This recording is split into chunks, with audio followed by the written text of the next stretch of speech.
Mo kí ẹni tó bá wo mi àti ẹni tó bá padà wo mi. Mo kí wa bá ṣe ń kíra níkẹ́ ọlá ìkẹ́ ọ̀yẹ́ ìkígẹ̀. Ìkí tó lọ́lá jùlọ ní ilẹ̀ káàrọ̀ àjíire mo ṣàbọ̀rọ̀ àbóyá bó ṣiṣẹ́ fún wa. Mo gbọ́ a wà lórí clubhouse. Wọ́n invite àfá kan wá. Ọmọ kékeré ni o. Ó ní tóun bá déwájú aláké, ó lóun ò lè dọ̀bálẹ̀ faláké. Ó nítorí pé àfá ni bàbá ọba. Àfá ni bàbá ọba. And I was so embarrassed. Àfá báwo ni àfá ṣe di bàbá ọba, right? Pé so ṣé situation táwọn ọba aládé wà nílẹ̀ káàrọ̀ àjíire lélẹ̀. So àfá ló ń darí wọn, àfá ló ń control wọn. So àwọn àfá wọn ò lè dọ̀bálẹ̀ fún ọba títí wa. Ọba tó bá lórí oṣó, ó bá lórí àjẹ́, ó bá lórí gbogbo ìlú. Wọn ò mọ ọkọ tó ń jọba ni. Number one, àfá. Bí ministry wòlíì ò ṣe nítumọ̀ ní Christianity, bẹ́ẹ̀ náà ni àfá ò ṣe nítumọ̀ ní Islam. Mo ti bá àwọn lárúbáwá tó jẹ́ Muslim sọ̀rọ̀. Mo dárúkọ àfá, àwọn ọmọ ọkọ tó ń jẹ́ bẹ́ẹ̀.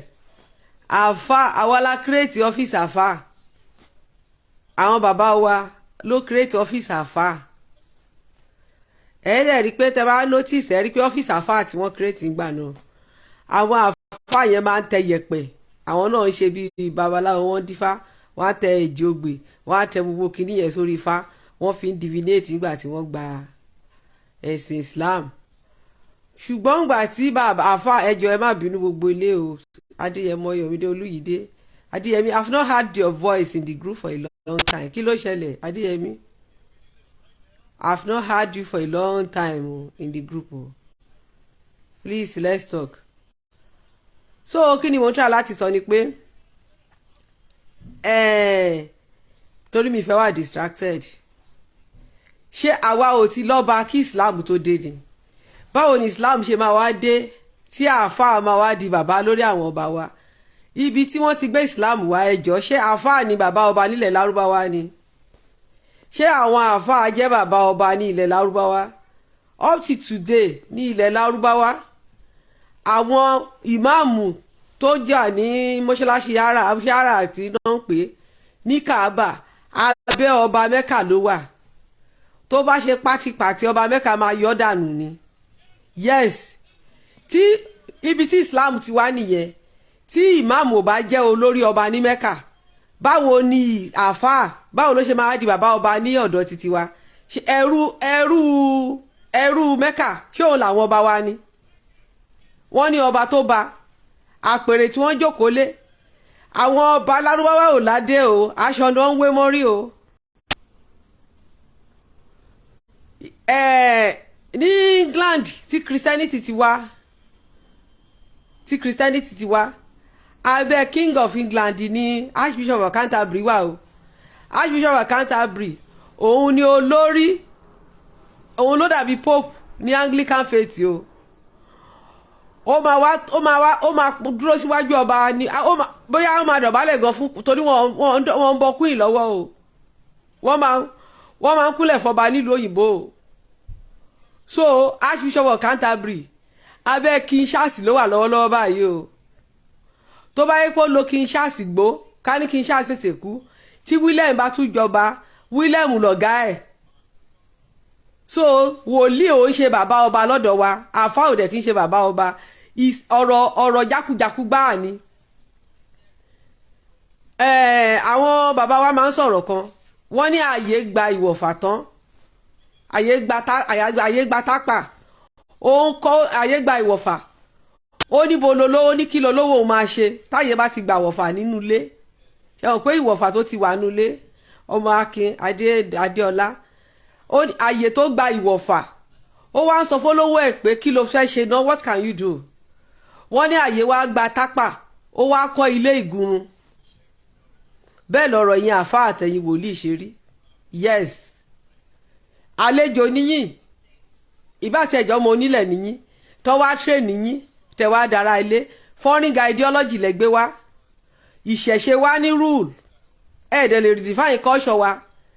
Ipe àfá o kì í ṣe bàbá ọba, wòlíì ò dẹ̀ kì í ṣe bàbá ọba. Ọba Israel àwọn tó ń pè ní wòlíì ní Old Testament wọn ò ń ṣe Christian. Wòlíì gan ò kì í ṣèdè wọn. Àwọn tó ń pè ní prophet ní Old Testament wọn ò ń ṣe bàbá ọba gan ní Israel. Báwo náà ṣe jẹ́ bàbá ọba ní ẹ̀sìn àwọn Júù tá ti ẹ̀ka nu Bible gan? Prophet ò ń ṣe bàbá ọba ní kínní. So ọba bá ní ká tó wá sọ nínú Bible. Ṣé wọn ò ní kọ́ lọ pa ọba ò ní kọ́ lọ pa Elijah? No, ṣọba ò ní kọ́ lọ pa. So no, nǹkan tẹ́ sọ pé òun ni bàbá ọba ni mò ń tà láti sọ báyìí pé bàbá ọba ni Elijah ní Bible. Ṣọba máa ní kọ́ lọ pèlè jà? Ṣé ọba máa ní kọ́ lọ pa? Ìyá mi Elizabeth, how you dey? Ọjọ́ kan pẹ̀lú jàre. Sunday Afọlámi, you are welcome. Ẹ káàbọ̀. So rubbish gbáà nìyẹn. Rubbish ẹ̀yin àfa yẹn àtẹ̀yin wòlíì ẹ̀yin ẹlẹ́gùn òrìṣà. Àwọn àfa kọ́pì babaláwo ti wọn níṣẹ́ káwọn àfa ń tẹ yẹ̀pẹ̀. Àwọn wòlíì tó yẹ pé ẹlẹ́gùn òrìṣà ni wọ́n. Òrìṣà lò wọ́n wá sọ káwọn olóhùn Olódùmarè. Èmi ò mọ̀ náà bóyá táwọn náà bá déwájú ọba wa náà àwọn náà àpúrà àwọn akápálé.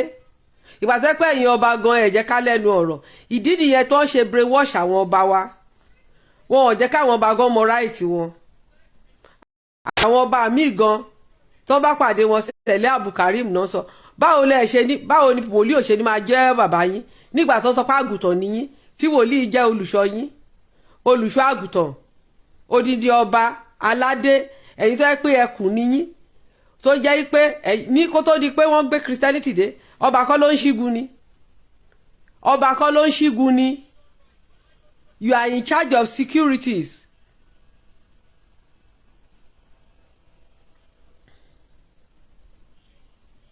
Yes, they gave out their dignities. You are right. Ọba ló ń ṣígun now. Awódélé Ṣómadé, ẹ káàbọ̀. Káyọ̀dé David Dáúdù, ẹ káàbọ̀. So ọba ló ń máa ṣígun. Gbogbo ọlọ́dẹ àwọn jagunjagun ìlú abẹ́ ọba ni wọ́n wà. Ọba ló máa pàṣẹ pé ọba gan máa ń tọ́tọ́ ni tó bá dé orí ẹ̀ ọba. So ìdí ni ara nǹkan tó ń ṣe nígbà tó yẹ kó wọ́n ti brainwash ẹlòmíì gan wọ̀ kó wọ́n á jọba. Ọba mi gan ti kọ́ kéwú. Òun làáfà àfà wo ni bàbá ẹ̀? Àfà kì í ṣe bàbá ẹ̀ o. Ẹ̀yin àfà yẹn ìwọ̀lẹ̀ ń jẹ yes àti máàmù àti gbogbo yín. Ṣé ẹ lè dánrú ẹ̀wọ̀n Mẹ́kà tó bá jẹ́ wípé níbi tẹ̀sìn ti wá ń sìn wípé ẹ̀yin lọ̀gá ní ọ̀hún yẹn àá gbà pé bó ṣe yẹ kó rí nìyẹn. Ṣùgbọ́n ní Mẹ́kà ìmáàmù Saudi Arabia ìgbà tó mẹ́sọ̀pù jọ sí wọ́n yọ dànù nínú àwọn tó ń fi sí jẹ́ẹ̀lì tí wọ́n náà fẹ́ ṣe nǹkan kan táwọn ọba Saudi fẹ́ take àwọn decision kan ìmáàmù ń ka àdìtì ó ń sọ pé wọ́n yọ dànù ṣe gbogbo aláka online kó tó di pé ọba tún fẹ́ lòmí síbẹ̀. Ṣé Archbishop of Canterbury sí tí Kinshasa fẹ́ ṣe nǹkan a wá sọ pé no wọn ò ní yọ sọnù. Ta ló ń yan Archbishop of Canterbury? Ta ló ń choose ẹ̀? Ọba ló ń choose ẹ̀ náà. So àfa àbí kílẹ̀ pera yín ẹ̀sìn àjèjì ní Islam nílẹ̀ wa. Yes, ẹ̀sìn àjèjì mo fi gbogbo ẹnu mi sọ ẹ̀sìn àjèjì ní Islam torí wọ́n wá kọ́ wa ni kì í ṣàbínibí torí pé wọ́n bí wa sínú ẹ̀sìn yẹn la ṣe rò pẹ́sìn wa ni kì í ṣẹ̀sìn wa. Àwọn baba ńlá wa jẹ́ àbùdù làṣìṣì ni àbí wọ́n jẹ́ àbùdù Saidi àbí wọ́n jẹ́ àbùdù Rọ̀kìbù àbí wọ́n jẹ́ àbùdù láì ṣáà baba ńlá wa ń jẹ́ bẹ́ẹ̀ ni. Ògúnyẹmí, Ṣàngóbùnmi, Odùgbèmí, Ọláńṣílé, Ọbásanmí, Ifáwáńrí, Ifágbénga, Ọ̀ṣọ́ àwọn orúkọ bíi Ọ̀ṣọ́ àwọn ọ̀jẹ́ Egúngún àwọn tó orúkọ sọ́ọ̀nẹ̀mù tá à ń jẹ́ nìyẹn. Egúnjọbí orúkọ táwọn bàbá wa ń jẹ́ nìyẹn. So tó bá jẹ́ ọmọ Abdulaziz tó bá ń pera ẹ ní Mr. Seidu ó ti sọ pé ò níran nìyẹn because ẹni tó máa kọ́ jẹ́ Saidi bóyá nínú fámìlì Mr. Akínní kan Mr. Ibrahim ẹni tó kọ́ jẹ́ orúkọ yẹn ní fámìlì kò lè ju grandfather tó bá tiẹ̀ pẹ́ ju bàbá karùn-ún á jẹ́ pé ò níran nìyẹn. So yes a dẹ̀ ti ní culture a ti ní àṣà kẹ́ tó dé kí Islam tó dé. So àfáà tó dẹ̀ ń sọ kátàkátà pé jẹ́jẹ́ wọn ní Islam jókòó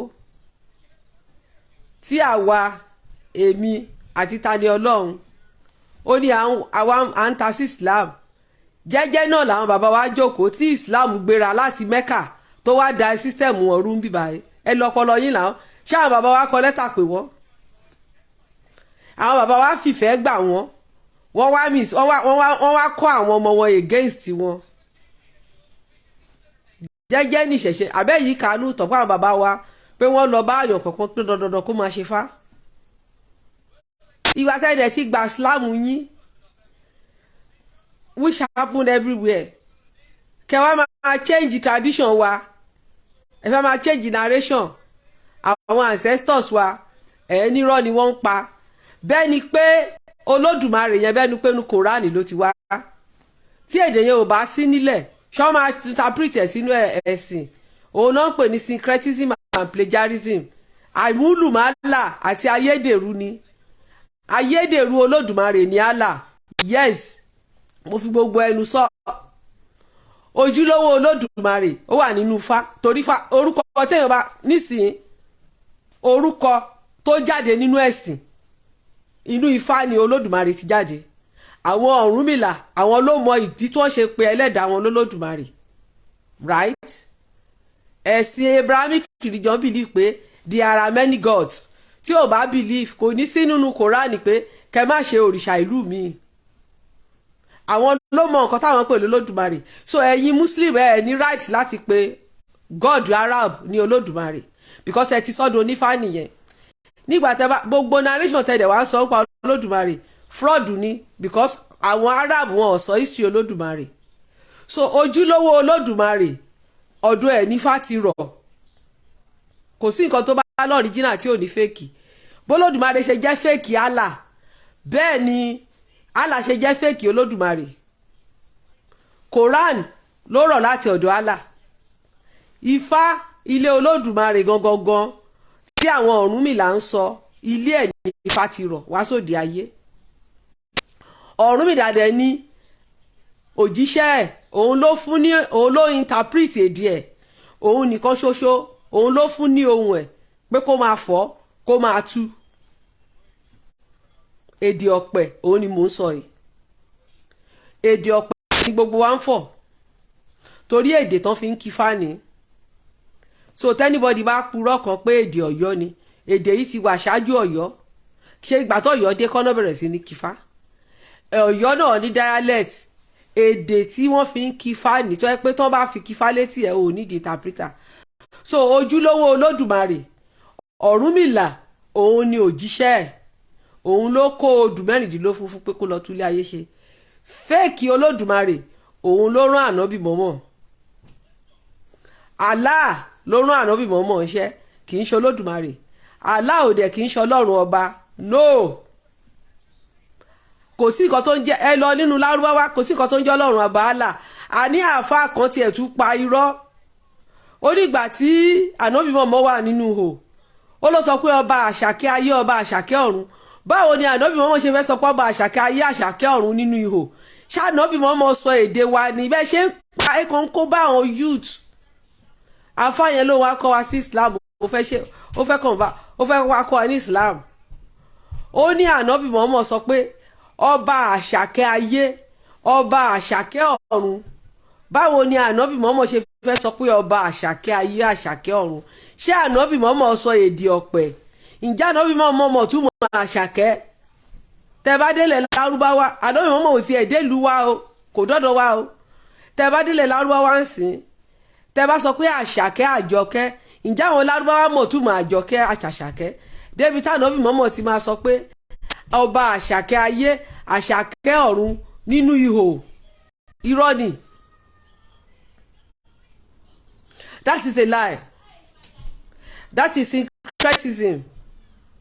No, syncretism òun náà ń pè ní ayédèrú, àmúlùmálà àtayédèrú lẹ́ ń ṣe fún wa. Àwa dẹ̀ ti jáǹsìn, so gbogbo déèsì irọ́ yẹn ó ti di past tense. Narration Islam yẹn ẹ sọ bí wọ́n ṣe kọ́, báwọn Muhammad ṣe bọ́n ṣe túmọ̀ ẹ̀. Quran tí mo rà Arab man ló tú sí English, òun ló ṣe mo ṣe láìkì ẹ̀. alukurani mi ò tiẹ̀ ra, mo ti ra mọ́ṣáláṣí ni mo ti gbà.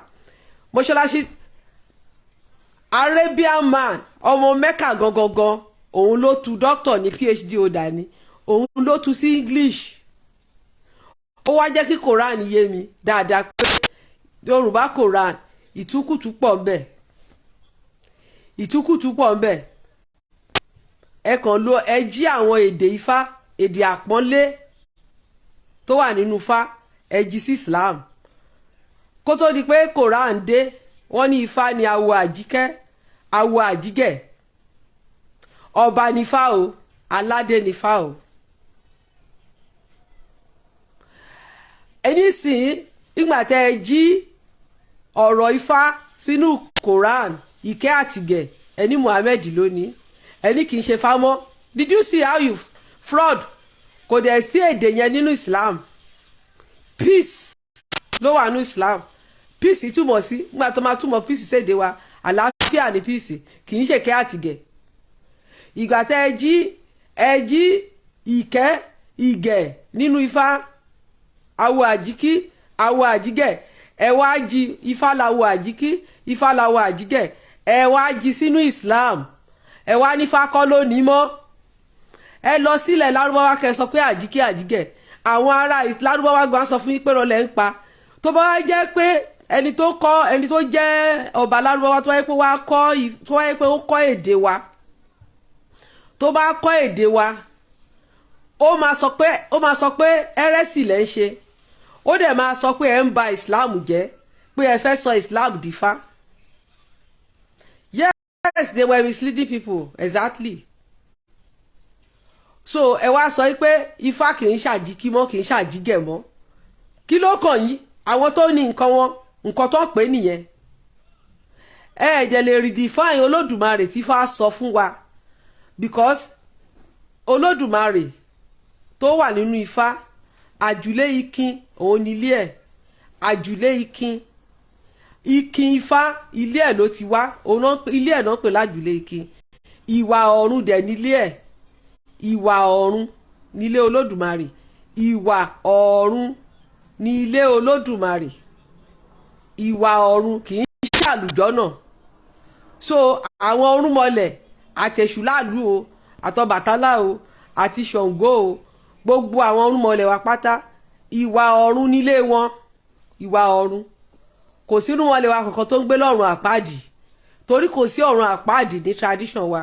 Ìgbà tẹ́ ẹgbẹ́ Islam dé ni ẹ̀yin lẹ create ọ̀run àpáàdì. Kò sí nǹkan kò sí ọ̀run àpáàdì nínú tradition wa. Ẹ̀yin lẹ create ọ̀run àpáàdì. Tẹ́ wá sọ pé àwọn ọ̀rúnmọlẹ̀ wa o, ọ̀run àpáàdì nílé wọn. Báwo ni ilé wọn ṣe jẹ́ ọ̀run àpáàdì? Muhammad òun ló wá ń gbé lọ́run rere. Ṣé Muhammad mọ̀ túmọ̀ ọ̀run? Àwọn ọ̀rúnmọlẹ̀, ọ̀run ni orúkọ wọn o. Àwọn ọ̀run tó mọlẹ̀. Ṣé ilé àwọn ọ̀rúnmọlẹ̀ ni Ànábì Mọ́mọ́ ń gbé ni? Tó fi wá di pé Ànábì Mọ́mọ́ ló fẹ́ lead wa lọ sí ibi táwọn ọ̀rúnmọlẹ̀ ń gbé. Torí ìtumọ̀ ọ̀run nìyẹn o. Ìrìnwó ọ̀run, mo dúpẹ́ lọ́wọ́ bàbá Onílàdìmú. Ó dá kéèyàn padà lọ kọ́lé. Tẹ́yìn ò bá kọ́ tradition ẹ̀, tó jẹ́ pé Quran Yorùbá ló fi ń kọ́ tradition, wàá sọnù. Ìrìnwó ọ̀run tó mọlẹ̀, ìrìnwó ọ̀run tó mọ ilẹ̀. So àwọn gangan ló ń jẹ́ ọ̀run. Báwo l'Ànábì Mọ́mọ́ ṣe wá di ará ọ̀run? Báwo ló ṣe wá jẹ́ pé Ànábì Mọ́mọ́ ló fẹ́ lead wa lọ sí ibi tí àwọn irúnmọlẹ̀ gbé? Báwo ló ṣe jẹ́ pé Ànábì Mọ́mọ́ ló máa jẹ́ aṣáájú wa níbi táwọn irúnmọlẹ̀ ń gbé? No, that's the question mo béèrè lọ́wọ́ yín ni o. Bí Ànábì Mọ́mọ́ ṣe fẹ́ jẹ́ aṣáájú wa ní ibi táwọn irúnmọlẹ̀ ń gbé, tánàbí mọ́mọ́ dẹ̀ kórìíra ó dẹ̀ kórìíra kò dẹ̀ gbá tí kò dẹ̀ Islam dẹ̀ condemn ìṣẹ̀ṣe wa ó ṣe wá jẹ́ pé ibi tí àwọn irúnmọlẹ̀ gbé ni ànábì mọ́mọ́ fẹ́ líìdì wa ló fẹ́ líìdì àwọn bàbá ló fẹ́ líìdì yín lọ. Yes, tẹ bá ń sọ pé ọ̀run lẹ fẹ́ lọ ilé àwọn irúnmọlẹ̀ lẹ sọ pé fẹ́ lọ yẹn so ẹ má pe àlùjọ́nà lọ́run mọ́. I just said it now. Ẹ má pe àlùjọ́nà lọ́run mọ́. Àlùján aljani ajan so àlùjọ́nà yín ẹ stay pẹ̀lú àlùjọ́nà yín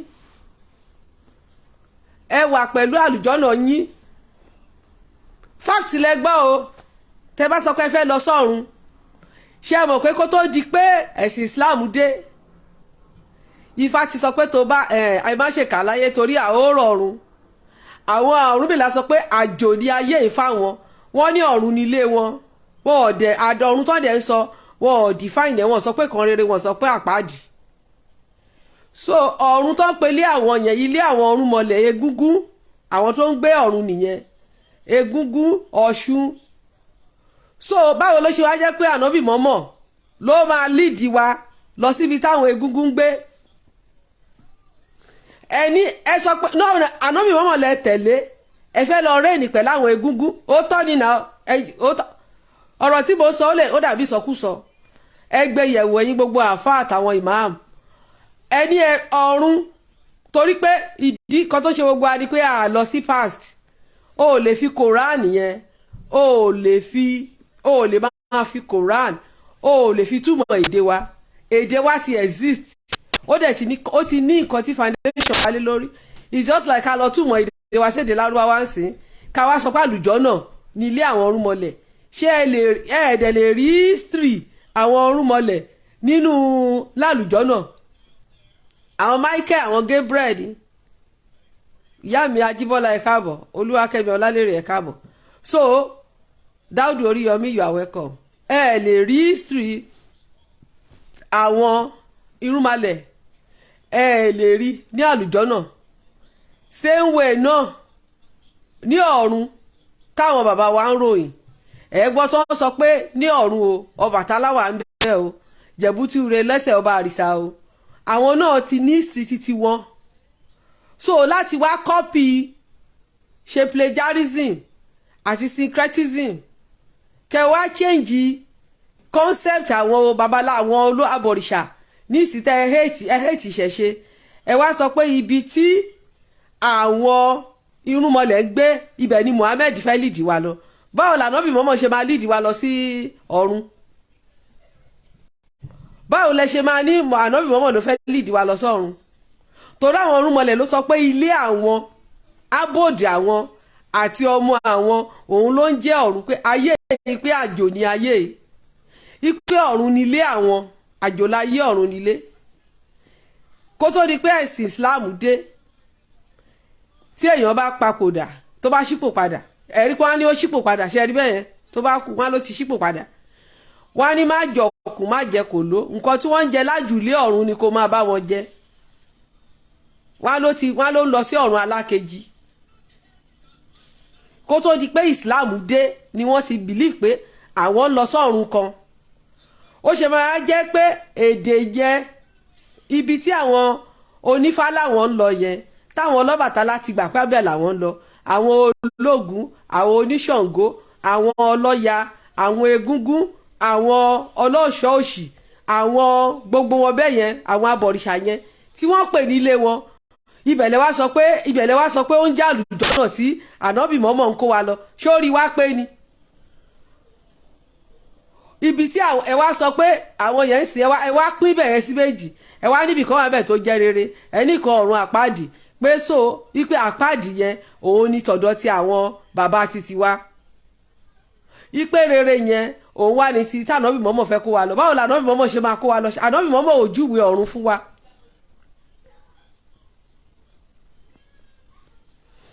Ànábì mọ́mọ́ kò júwe ọ̀run fún wa àwọn tó júwe bí ọ̀run ṣe rí nìyẹn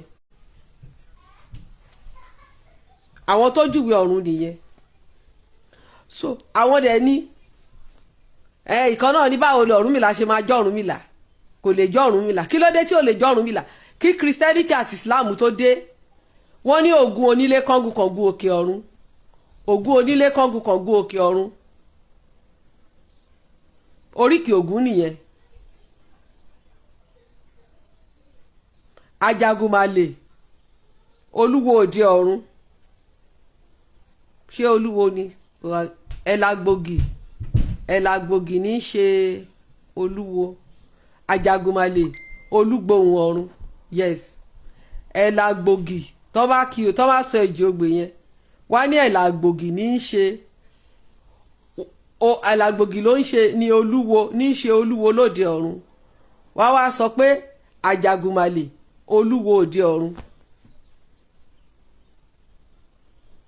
Wọ́n ti sọ fún wa pé lọ́run wọn o, ọ̀run àwa o, ẹ̀làgbògì o, Ajagunmalè o, òun lolúgbòhùn wa o, ẹ̀làgbògì o, òun lolúwo wa o. Wọ́n ti sọ. So wọ́n ti ní a lot of láti tó jẹ́ pé ó ń ṣe pẹ̀lú ọ̀run.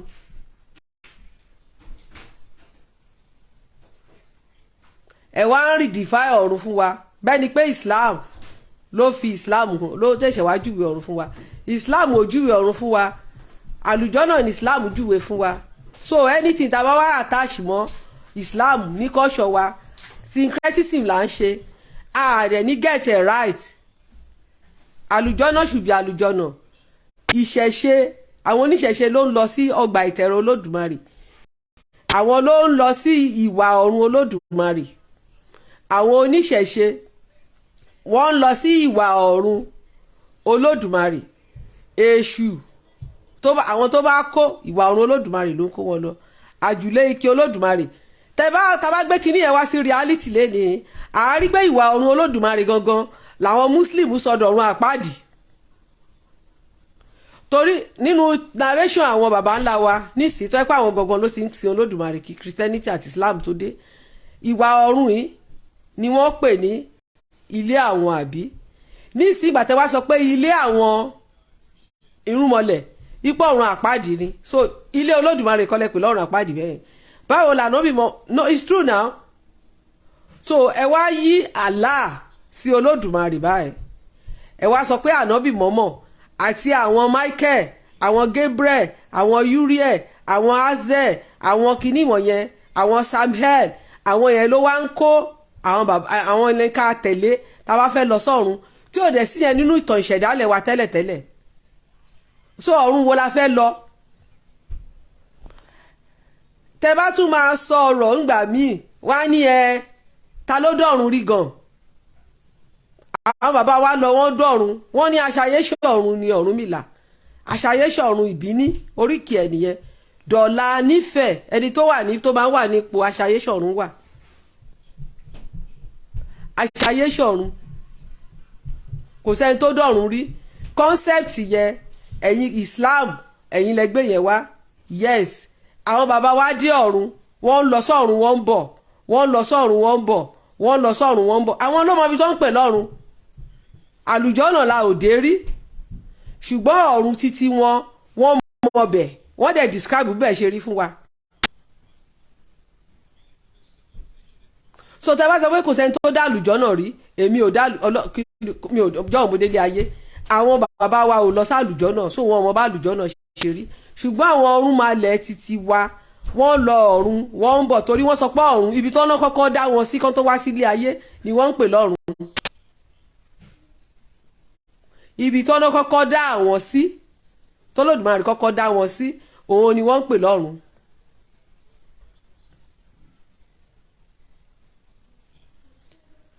So ọ̀run títí wọn. So tẹ bá sọ pé ta ló dọ̀run rí, àwọn irúnmọlẹ̀ dọ̀run, ibẹ̀dẹ̀ ni wọ́n ń gbé. Ìgbà tó parí iṣẹ́ wọn nílé ayé wọ́n padà síbẹ̀. Wọ́n dẹ̀ sọ pé kò sẹ́ni tó wá sílé ayé ìta bá parí iṣẹ́ ó máa padà sọ́dọ̀ wọn. So pé wọn ò dọ̀run rí yẹn, wọ́n dọ̀run. Ṣùgbọ́n tẹ bá ta ló dá àlùjọ́nà rí, àwọn ò dá àlùjọ́nà, torí pé àlùjọ́nà strange, and nǹkan tá concept àlùjọ́nà kò bá concept nǹkan tó wà nílẹ̀ mu. Ẹni tó bá fẹ́ lọ sí àlùjọ́nà ó gbọ́dọ̀ kírun, ó gbọ́dọ̀ ṣe gbogbo àwọn tenet, ó gbọ́dọ̀ sọ pé láìláì làlà Muhammadu, even kan kò garanti ẹ̀ gan torí Allah ló ń choose. Ó wà nù Kùránì o, ìbáwò ẹ kó kírun gbogbo orí ẹ bó, tó bá wù Allah ó lè gbé ẹ lọ ni. Tó o bá sí lára àwọn tá Allah choose, ó kàn waste time ara ẹ ní Islam ni. So selection ni àti lọ àlùjọ náà. Selection is by election. Báwọn Christian ti sọ pé oore ọ̀fẹ́ grace selection ni ó wà ní Kùránì. Ẹ má yẹ ká tọra wa mọ́. Èmi máa ń like kí n kàwé kí n dẹ̀ follow nǹkan, mi like máa deceive ara mi. Allah ti sọ pé not everybody, àwọn tó ń choose nìkan ló máa wọbẹ̀. Are you sure you are among the choosing? Bọ́ọ̀rùn táwọn ọ̀run mọ̀lẹ̀ automatic pé ojú ọmọ wọn tó bá ti kú ọ̀hún ló ń padà bọ̀. So ìyẹn ò nídìí Ọ̀rúnmìlà, ò nídìí Ògún, ò nídìí anybody, that it is your own abode. But tó bá ṣe ilé ayé ló máa decide ibi tó máa dé síbẹ̀. Tó bá gbélé ayé tó ṣe ilé ayé báṣubàṣu, tó tẹ̀lé ọ̀rọ̀, ó tẹ̀lé gbogbo, ó ṣe rere ilé ayé, ó wá ba ilé ayé jẹ́. Àwọn ọ̀nà tí fàtí là sílẹ̀ fún wa láti gbélé ayé ní ìrọ̀rùn, ó ṣe. Tó bá padà sọ́hún, ìwà náà fẹ́ fi òun náà ṣe pé bẹ́ẹ̀ ní ìwà section tó máa lọ yàtọ̀ sí section àwọn èèyàn gidi. So o lè qualify, you go to another place. So o lè sí lọ́gbà ìtẹ̀rọ̀, ó lè ìta ọgbà ìtẹ̀rọ̀ ló máa wà, but you will still go to that ọ̀run, wàá lọ gbà dájọ́ lọ́hùn. So Olódùmarè ló wá mọ ìdájọ́ tó máa ṣe fún ẹ, pé ó máa dá ẹ padà kó tó wá tún ilé ayé yẹn yàn.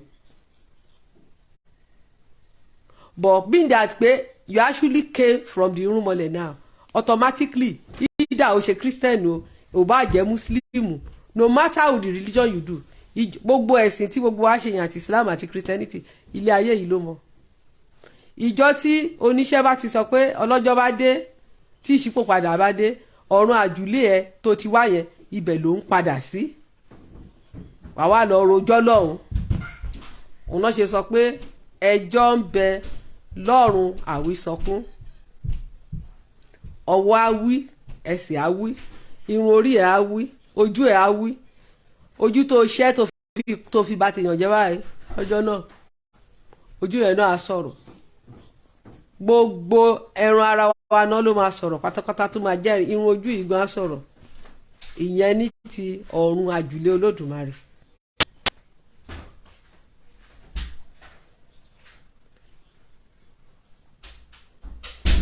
Ọlárẹ̀wájú Ọdúnníyì, I don't know the concept. I don't even àwọn òyìnbó ó yàtọ̀ sí ọ̀run táwọn bàbá wa ń sọ, because heaven also mean a place of comfort.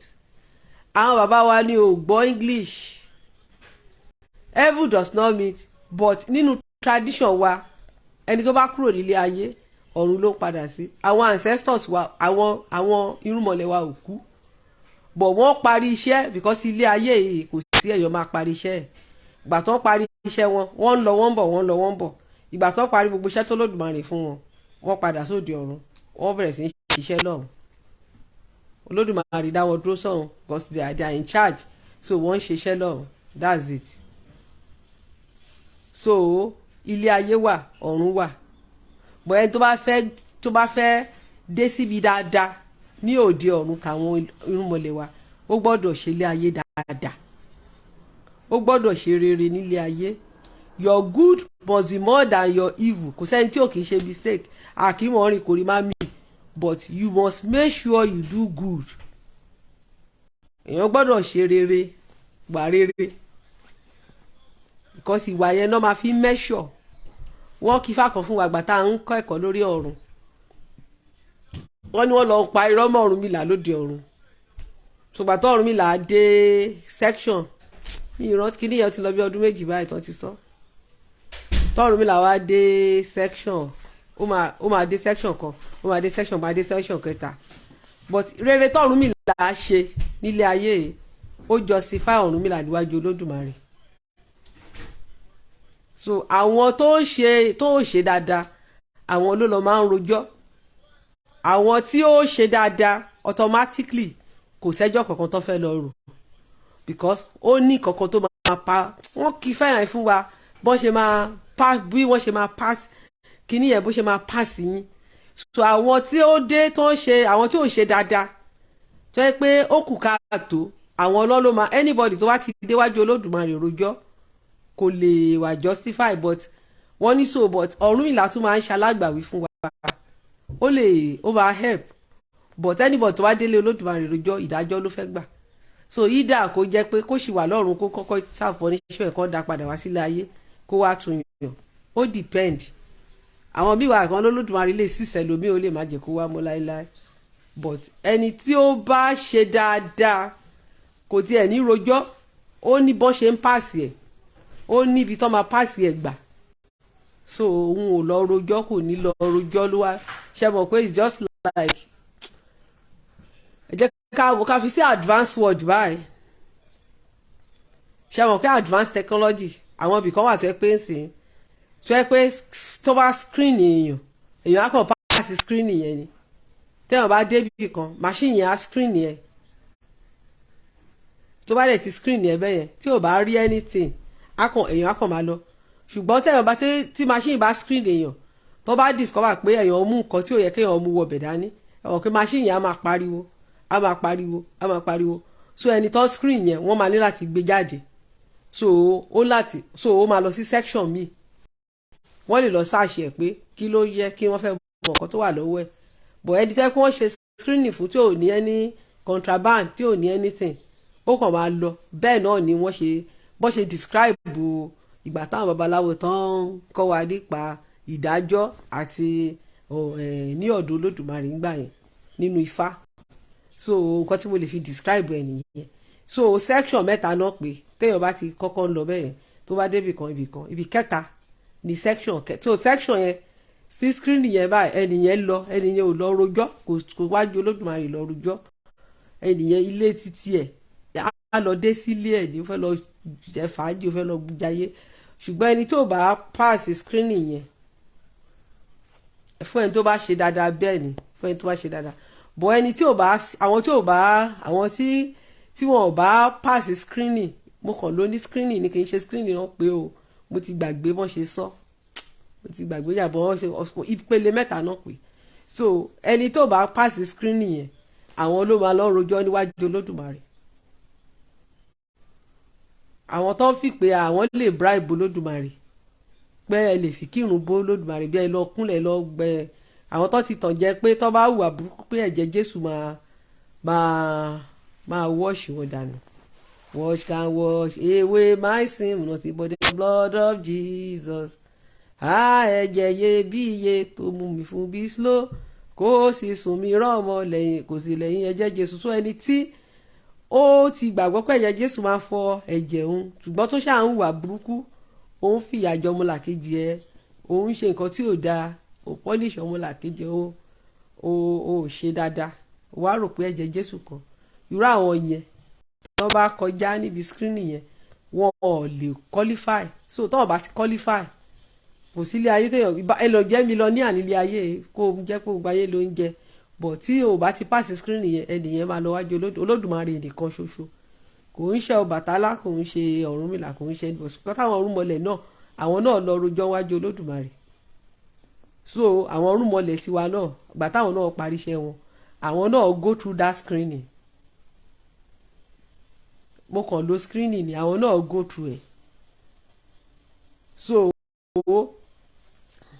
àwọn ẹ̀dá náà tó bá wá sílé ayé àwọn náà tó bá ń padà lọ so tó bá ti débi kinní yẹn Olódùmarè ti designate wọn so eléyìí tí ó bá ṣe ẹnìyẹn ló máa ó lè má ro Olódùmarè sójú bọ̀ tó máa rojọ́ níwájú Olódùmarè ẹnìyẹn ló máa lọ ro ẹjọ́ á rojọ́ níwájú Olódùmarè ibẹ̀ náà sọ pé ẹjọ́ ń bẹ lọ́rùn àwùsọ̀kún ọwọ́ àwí ẹsẹ̀ àwí ojú àwí ìgbà àwọn ìṣẹ̀ṣẹ̀ náà believe pé kò sí nǹkan téèyàn ṣe nílé ayé tí ò ní dọ́dọ̀ Ọlọ́run tí ò ní lọ rojọ́ tó bá padà ṣùgbọ́n ẹni tó bá ti pass screening tó ti qualify kò nídìí ẹjọ́ mo kàn fi sọ̀rọ̀ ṣé mo kàn lò ní mo lò mi ò wọ́n mo ṣe lè describe bọ́n ṣe kọ́ wa torí ó ti pẹ́ mi ò dẹ̀ ń ṣe babaláwo so but the way tán ṣe explain ẹ̀ fún wa ń gbà yẹn òun ni mò ń sọ sí.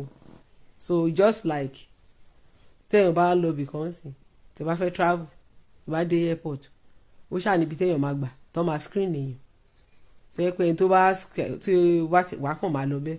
Ṣùgbọ́n tó bá discover nǹkan kan lára ẹ̀, wọ́n á fà ẹ̀, wọ́n lè gbé ẹ fáwọn immigration, you understand, pé kí ló fi sára, all those sort of things.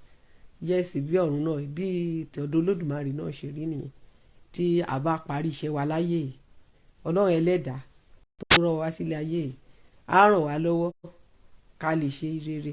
Torí mi ò lówó, mi ní kankan, kò dẹ̀ ní da bí mo ṣe wà yìí kí n tún wá lọ sọ́dọ̀ Olódùmarè kí n má tún qualify. So mi ò lè gbé mi ìwà rere, Ọlọ́run kó ràn mí lọ́wọ́ láti ìwà rere, ìwà tó lọ́run fẹ́, tí màá fi tèmi náà tẹ́ pé ìgbà tí mo bá dàgbà tí mo dògbó tí mo wá lọ sájùlé kí kémi náà rí ibi tó dáa dé sí lọ́run. Àti gbogbo ẹ̀yin tẹ́ ń wò mí, Ọlọ́run kó ràn wá lọ́wọ́. Gbogbo àwọn nǹkan tó kù káàtó, nǹkan tí ò yé wa, tí ó lè dílé wa tá a fi ní wọ screening, kọ́lọ́run kó gbà lọ́wọ́ wa, so that ṣe pé tó bá di ọjọ́ náà kí gbogbo wa ká lè rí. So gbogbo eléyìí tí wọ́n sọ pé wọ́n kọrúkọ èèyàn sínú ìwé ìyè kankan, ìyẹn ò sí nínú Ifá, kò sí bí wọ́n ti kọrúkọ èèyàn kankan. Gbogbo wa pátápátá àti wá sílé ayé, so test run ní ayé yìí, ni testing ground lọ́lọ́run fi lé ayé ṣe. Just bí Ọlọ́run wá fi dányàn pé ilé ayé yìí ò just ó kàn wá ṣe exam láyé yìí ni. So ọ̀run ló máa ti wá gba result gbogbo nǹkan tó ṣe.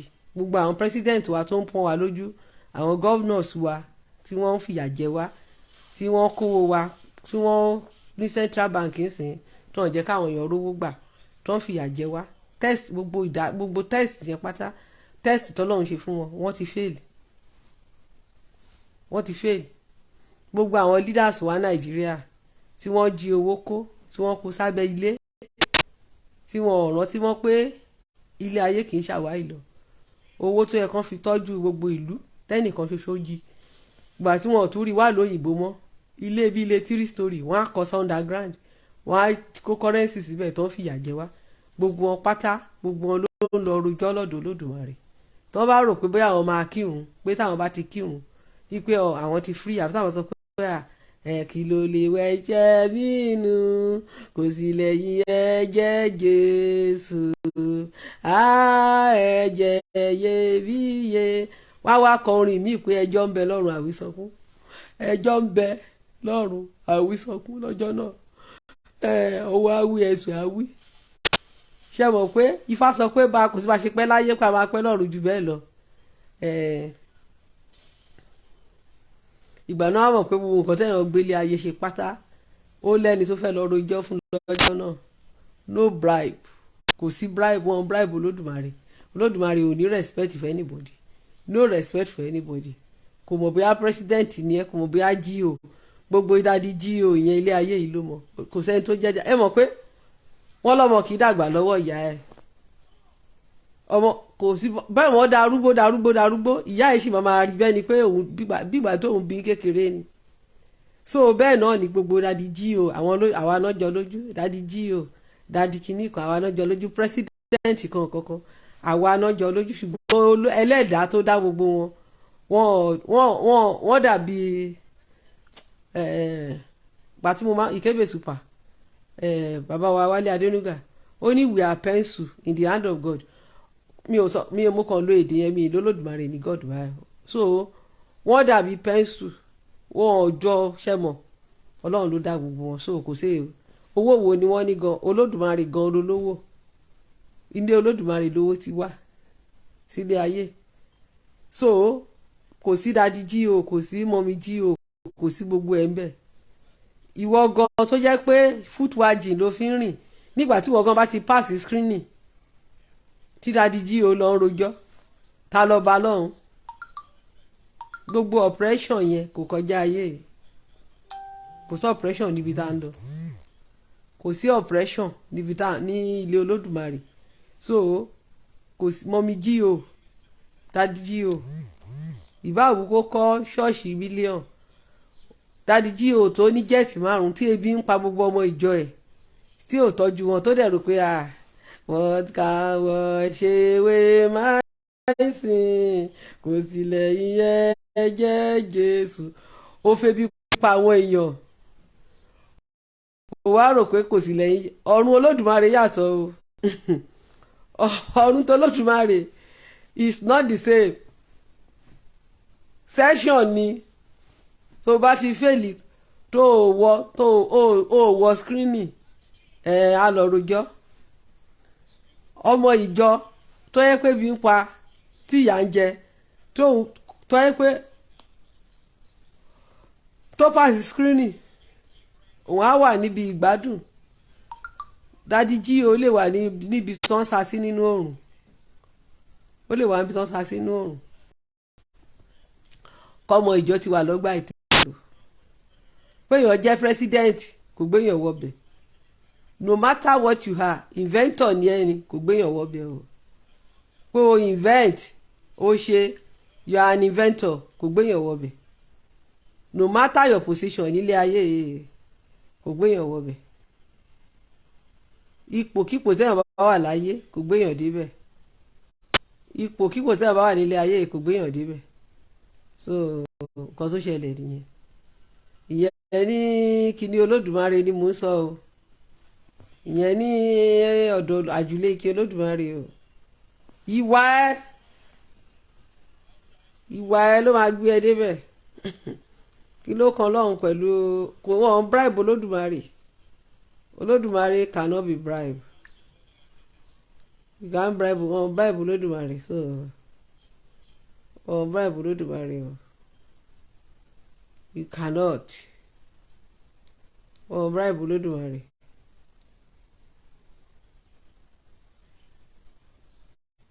bribe Olódùmarè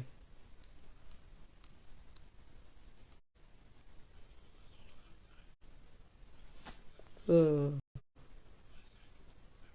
bó ṣe rí nìyẹn o ok mi ì mọ̀ pé mo ṣe mistake o mi ì mọ̀ pé mo ṣe mistake ṣá so Olódùmarè yàtọ̀ sí Allah so tẹ bá wò wá Olódùmarè àti wàhálà bẹ́ẹ̀ yẹn ṣe rí bó yàtọ̀ Olódùmarè ti fi ọ̀nà sílẹ̀ ó ti fi ọ̀nà sí amagbà lọ sí àjùlé kin ó ti fi hàn wá nípa Ọ̀rúnmìlà ìwà tá máa hù nǹkan tá máa ṣe tá máa fi dá àjùlé kin Olódùmarè ti là sílẹ̀ so káwọn kan ẹ̀ṣẹ̀ wá tàn wá jẹ pé ànábì Muhammad ló ṣẹ̀ṣẹ̀ fẹ́ gbé wa lọ á jẹ́ kó rí wa ò pé bèbí ti ṣẹ́jú ń sìn tó bá tiẹ̀ gbá wa gan ṣe ká ṣì máa gbára wa no now so ìyẹn ni tó bá yẹ pé àwọn politicians wa Nàìjíríà especially àwọn Yorùbá yẹn tó bá jẹ́ pé wọ́n mọ concept àjùlé kí Olódùmarè wọn ò ní máa oppress wa náà ṣẹ́rù wọn máa oppress wa ni wọn ò ní oppress wa because wọ́n mọ̀ pé ibi táwọn ń lọ yìí àwọn táwọn bá misbehave àwọn ò lè ríbi dé sí so they would not have oppressed us the way they have been oppressing us wọn ò ní lè máa oppress wa bàbá mi Ajétúmọ̀bí you are welcome bàbá wa Apollo Ládìdóyè mo kí yín o so tó bá jẹ́ pé àwọn politicians yẹn tó bá jẹ́ pé concept báwọn bàbá wa ṣe describe àjùlé kí Olódùmarè òun ni wọ́n ṣàlàyé ẹ̀ fún wa sọ pé kò sẹ́ni tó máa oppress anybody because ẹ mọ̀ pé kò sí partiality ńbẹ̀ kò sójú ṣáájú ńbẹ̀ kò sí kinní so wọ́n á mọ̀ pé àwọn ò lè báyé wa jẹ́ tán kán lọ máa tọrọ dáríjì ẹ̀ṣẹ̀ nígbà tó yẹ pé wọ́n máa wé ìwà wọn ni sọ yẹ pé ọwọ́ á wí ẹsẹ̀ á wí wọn ò ní ṣe rádaràda fún wa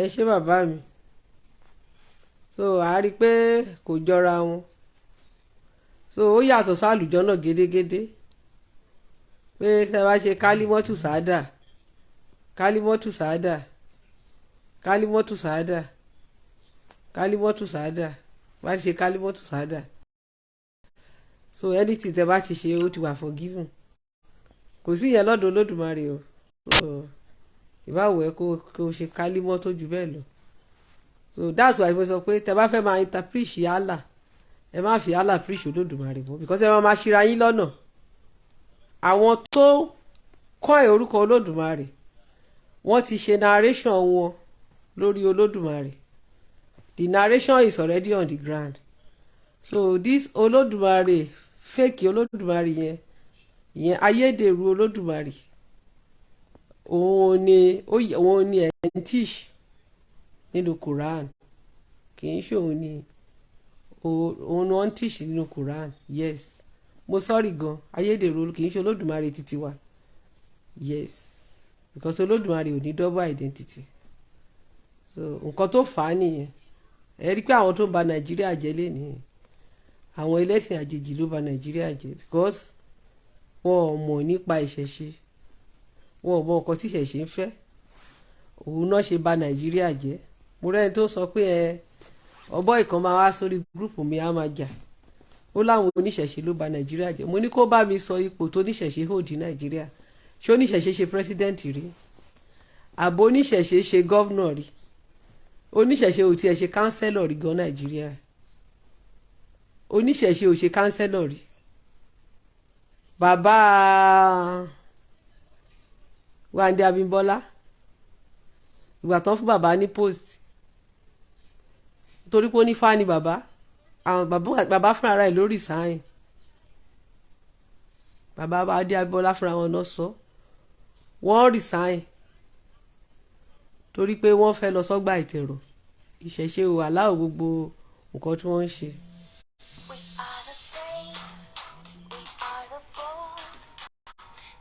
ẹ jọ hello